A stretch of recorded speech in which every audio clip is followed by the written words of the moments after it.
மாண்புமிகு பேரவைத் தலைவர் அவர்களே, மாண்புமிகு சட்டமன்ற உறுப்பினர் ஜி.கே. மணியன் பல்வேறு கருத்துக்களை இங்கே எடுத்து வைத்திருக்கிறார். குறிப்பாக இந்த மாரல் சயின்ஸ் பாடம் கண்டிப்பாக வேண்டும் என்று சொல்லியிருக்கீர்கள். கண்டிப்பாக நம்ம அனௌன்ஸ்மெண்ட்டில் அது சார்ந்து உங்களுக்கு நல்ல செய்தி வரும். அதே மாதிரி 3 மடங்காக நீங்கள் உள்நாட்டு உற்பத்தியிலிருந்து நமக்காக ஒதுக்கப்படுகின்ற பள்ளிக்கல்விக்கு ஒதுக்கப்படுகின்ற நிதி இருக்க வேண்டும் என்று 7 விதமான உறுதிமொழியை உங்களுடைய முதலமைச்சர் தான் சொன்னார் என்று நீங்கள் சொன்னீங்க. நல்லா கவனித்து பாருங்கள். திருச்சியில் நடந்த மாநாட்டில் அந்த 7 உறுதிமொழியை சொல்லும்பொழுது அதனுடைய கால அளவு என்பது 10 ஆண்டுகள் என்று வைத்திருந்தோம். அந்த 10 ஆண்டுகள் இது வரைக்கும் பார்த்திங்கன்னா கிட்டத்தட்ட ஒரு 1.8 அளவுக்கு இன்றைக்கி அதிகமாக படுத்தியிருக்கின்றோம். 10 ஆண்டுகளில் கண்டிப்பாக 3 மடங்கை தாண்டுகிற அளவுக்கு நம்முடைய பள்ளிக்கல்வித்துறைக்கு வந்து அந்த பட்ஜெட்டை நாம் ஒதுக்குவோம் என்பதை நான் தெரிவித்துக் கொள்கிறேன்.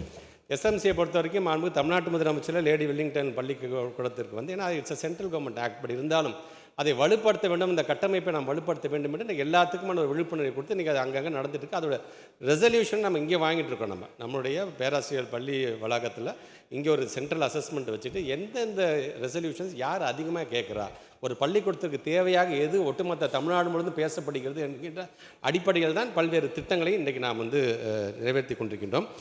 குறிப்பாக இந்த வளர்ச்சி என்று வரும்போது தரமான கல்வியை வழங்க வேண்டும் என்று நீங்கள் சொல்லியிருக்கீங்க. குறிப்பாக யுனைடெட் நேஷன்ஸோட சஸ்டைனபிள் டெவலப்மெண்ட் கோல் ஒரு 17 விதமான ஒரு கோல் நாம் கொடுத்துருக்கோம். இது எல்லா கண்ட்ரீஸும் பார்த்திங்கன்னா அடாப்ட் பண்ணியிருக்கிறாங்க. அந்த 17 விதமான கோல் நம்முடைய இந்தியாவும் அந்த இதை அடாப்ட் பண்ணியிருக்கிறோம்.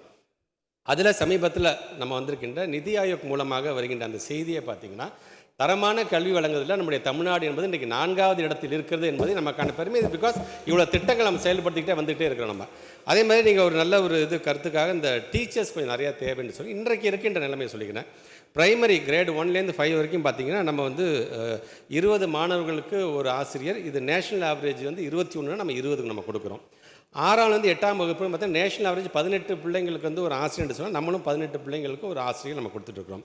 செகண்டரி கிரேட் என்று வரும்போது நேஷனல் ஆவரேஜ் 16 பிள்ளைங்களுக்கு ஒரு ஆசிரியர் சொன்னால் நம்ம 11 பிள்ளைங்களுக்கு ஒரு ஆசிரியர் நம்ம கொடுக்குறோம். நாம் அதிகமாக பார்க்க வேண்டியது பிஜி டீச்சர்ஸ் தான் நம்ம கொஞ்சம் அதிகப்படுத்தும்.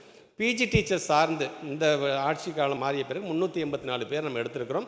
இந்த வருங்காலத்தில் ஒரு 1915 பேர் நம்ம எடுக்க இருக்கின்றோம். செகண்டரி கிரேட் டீச்சர்ஸை பொறுத்த வரைக்கும் 2768 பேரை இப்போ நம்ம எடுக்க போகிறோம். நம்ம அதுக்கான அந்த கீ ஆன்சர்ஸ்லாம் நம்ம கொடுத்துருந்தாங்க. ஸோ இப்படி ஒவ்வொரு ஆண்டும் எவ்வளோ தேவையோ அதை கொஞ்சம் கொஞ்சமாக நிரப்புகின்ற அந்த பணியில் நம்ம தொடர்ந்து நம்ம அதை செய்து கொண்டிருக்கிறோம் என்பதை நம்முடைய மாண்புமிகு பேரவை துணைத் தலைவர் மூலமாக மாண்பு சட்டமன்ற உறுப்பினருக்கு நான் தெரிவித்துக்கிறேன்.